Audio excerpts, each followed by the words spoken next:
سلسله ميتافيزيقا احنا بدانا ببائع روبابيكيا، وبعد كده توالت بقى في خادم الكنت ولست مجنونا وساوين وقصص الموتى وغيرهم، مرورا بشمهورش اللي الحمد لله لقت قبول كبير جدا وسط القراء. بعد كده وصلنا لتحضير ارواح، اللي هي الروايه الجديده اللي موجوده في معرض القاهره السنه دي ان شاء الله باذن الله. ان شاء الله باذن الله تبقى تجربه مختلفه. البطل اللي هو ابراهيم فتحي تملي بيبقى بيتحشر حشر في قلب الاحداث اللي هي الغريبه، فبيبتدي بقى ان هو يخرج منها. التجربه السنه دي ان شاء الله باذن الله تبقى مختلفه، زي روايات مصريه عامه السنه دي مختلفه تماما خالص، بالاغلفه بالطبعه بكل حاجه. كل حاجه جميله السنه دي بصراحه ومختلفه جدا.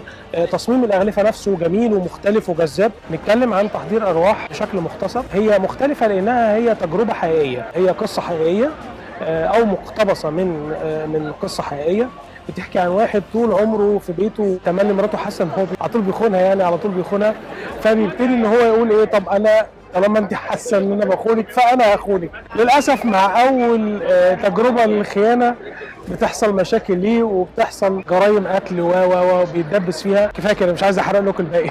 ان شاء الله باذن الله تبقى تجربه مختلفه وسنه مختلفه مع روايات مصريه جديده.